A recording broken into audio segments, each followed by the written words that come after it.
بسم اللہ الرحمن الرحیم نحمده ونصلی علی رسولہ الکریم اما بعد بسم اللہ الرحمن الرحیم السلام علیکم ورحمۃ اللہ اللہم صلی علی سیدنا محمد وعلی آلہ وسلم۔ سبق کی ابتدا کرتے ہیں حدیث مبارک سے۔ حدیث مبارک ہے التائب من الذنب کمن لا ذنب لہ۔ مشکل الفاظ کے معنی۔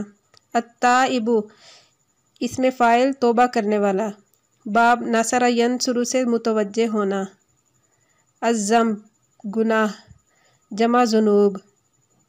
حدیث مبارک کا ترجمہ۔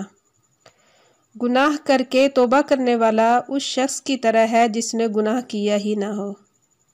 حدیث مبارک کی تشریح۔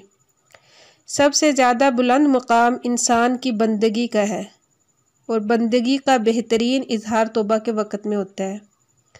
توبہ استغفار کے وقت بندہ انتہائی ندامت اور احساس پستی کی حالت میں ہوتا ہے۔ بندے کی یہ صفت اللہ کو بہت پسند ہے۔ اسی حالت کو دیکھ کر اللہ تعالیٰ فرماتے ہیں میں نے تیرے سب گناہ معاف کر دیے۔ ملا علی قاری رحمۃ اللہ علیہ فرماتے ہیں جب بندہ توبہ کے ذریعے اپنے رب کی طرف رجوع کرتا ہے تو دو شکلوں میں سے ایک ضرور ہوتی ہے۔ پہلے یہ کہ اس کے گناہوں کو بالکل مٹا دیا جاتا ہے، جیسے کہ اس حدیث بالا سے معلوم ہوتا ہے۔ دوسرا یہ کہ اس کو ثواب ملتا ہے مگر گناہ نہیں مٹایا جاتا، مگر توبہ تو ہر دو حال میں فائدہ دیتی ہے۔ توبہ کرنے سے بندہ اللہ کا محبوب بن جاتا ہے اور اس کے گناہوں کے داغ کو عموماً مٹا دیا جاتا ہے۔ ایک حدیث میں آتا ہے کَیَوْمٍ وَلَدَتْهُ أُمُّهُ۔ توبہ کرنے کی وجہ سے بندہ ایسا ہو جاتا ہے کہ گویا اس کی ماں نے اس کو آج ہی جنا ہے۔ ایک اور حدیث میں آتا ہے کہ توبہ کے بعد اللہ تعالیٰ بندے کے گناہوں کو بالکل مٹا دیتے ہیں، یہاں تک کہ قیامت کے دن اس کے گناہوں پر کوئی گواہی دینے والا نہیں ہوگا۔ اس لیے ہمیں بھی اللہ تعالیٰ سے سچی اور پکی توبہ کرنی چاہیے۔ حدیث مبارک کی ترکیب۔ التائب صیغہ اسم فاعل، مستتر ضمیر اسم اس کا فاعل، من حرف جار، ضم مجرور، جار مجرور مل کر تائبن کے متعلق ہو کر مبتدا، کاف حرف جار من موصولہ، لا نفی جنس، ذنب اس کا اسم، لام حرف جار ہو مجرور، جار مجرور مل کر کائن کے متعلق ہو کر خبر، لائے نفی جنس اپنی اسم اور خبر سے مل کر جملہ ہو کر صلہ، موصول صلہ سے مل کر مجرور، کاف حرف جار کا، جار مجرور متعلق ہوا کائن کے، کائن اپنے متعلق سے مل کر خبر، مبتدا خبر مل کر جملہ اسمیہ خبریہ ہوا۔ حدیث مبارک ہے الکیس من دان نفسہ وعمل لما بعد الموت والعاجز من اتبع نفسہ ہواہا وتمنی علی اللہ۔ مشکل الفاظ کے معنی۔ الکیس عقل مند، ہوشیار۔ کا باب ضرب یضرب سے بمعنی چلاک ہونا۔ دانا باب ضرب یضرب سے بمعنی ذلیل ہونا یا تابع بنانا۔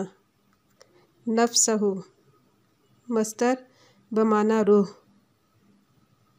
الموت زندگی کی ضد، موت۔ العاجز قدرت نہ رکھنے والا۔ اتبع باب سمع یسمع سے پیچھے چلنا۔ تمنا ارادہ کرنا۔ حدیث مبارک کا ترجمہ۔ عقل مند شخص وہ ہے جس نے نفس کو تابع کر لیا ہو اور موت کے بعد کے لیے عمل کرے، اور نادان شخص وہ ہے جو اپنی خواہشات کے تابع ہو اور اللہ پر امیدیں باندھے۔ حدیث مبارک کی تشریح۔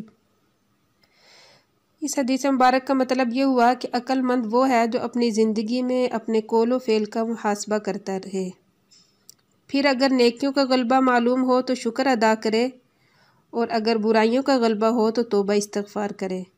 اسی وجہ سے ایک دوسری روایت میں آتا ہے اپنے نفس کا محاسبہ کرو پہلے اس سے کہ تمہارا حساب لیا جائے۔ حضرت حسن بصری رحمۃ اللہ علیہ اس بارے میں فرماتے ہیں کہ باطل آرزوں اور جھوٹی امیدوں سے دور رہو۔ خدا کی قسم اللہ تعالیٰ نے کسی بندے کو محض آرزوں کے سہارے نہ دنیا میں کامیاب کیا ہے اور نہ ہی آخرت میں کرے گا۔ خلاصہ یہ کہ اس حدیث میں عقل مند کی علامت یہ ارشاد فرمائی گئی ہے کہ جو اپنی خواہشات کے تابع نہ ہو، اور نادان بے وقوف کی علامت یہ ارشاد فرمائی گئی جو اپنے نفس کو خواہش کے تابع بنا دے۔ مزید یہ کہ اللہ تعالیٰ پر جھوٹی تمنا قائم کرے کہ اللہ تعالیٰ میری مغفرت کر ہی دے گا۔